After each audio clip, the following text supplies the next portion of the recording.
Think about a time you wanted something desperately. Most of us have one specific desire, a goal, a person, a second chance, that feels so absolutely important to us, we're willing to look past the side effects of actually getting it. Many supernatural thrillers lean on a predictable set of tools, a cursed relic, a lurking monster, and a series of jump scares designed to keep you on edge. The first frame of Obsession ignores those tropes, focusing instead on a quiet, unsettling intimacy. The narrative centers on a specific type of desperation, the kind that makes a person a blank slate, ready to accept any solution that promises to end their longing. We follow a protagonist defined by his persistence as a hopeless romantic. He spent months pining after a crush, unable to find a way into her life through any normal means. This search for a shortcut leads him to the One-Wish Willow. The process is almost too easy.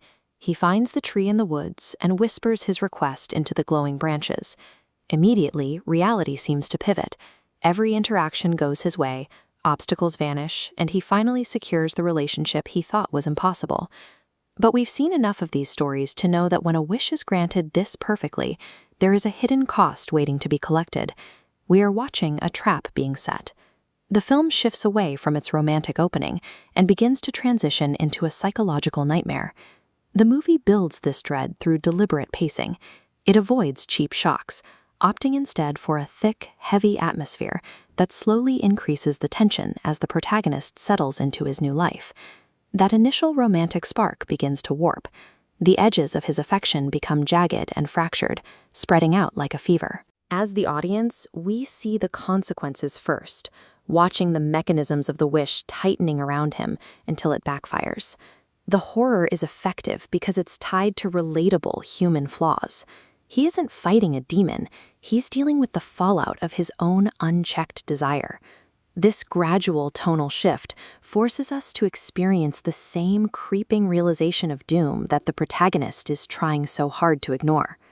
To understand how this trap actually functions, we have to look at the mechanics of the wish itself. This is where we enter spoiler territory. The willow doesn't just provide good luck, it forces reality to bend. To give the protagonist what he wanted, the world around him is physically reshaped, leaving his everyday life sliding out of place. This creates massive collateral damage. By forcing a relationship into existence, the wish destroys the lives of everyone around them, breaking families and relationships like they're obstacles in a script. The film does have structural issues. The pacing drags in several scenes, and it leaves the origins of the willow entirely unexplained, offering no backstory for why this tree exists. However, leaving those questions unanswered keeps the focus on the human cost. We aren't distracted by the rules of the supernatural. We are stuck watching the consequences for the people involved. This leads to a finale that refuses to blink. There is no last-minute escape or happy resolution that undoes the damage. The protagonist is left in the center of the life he asked for, surrounded by the wreckage of the lives he destroyed to get it. He has to face the fact that he was the cause of all of it. By the end, any lingering sense of romance is gone. This is a dark, cautionary tale about how an intense, singular focus on a goal can eventually replace everything else in a person's character. It leaves us with a question.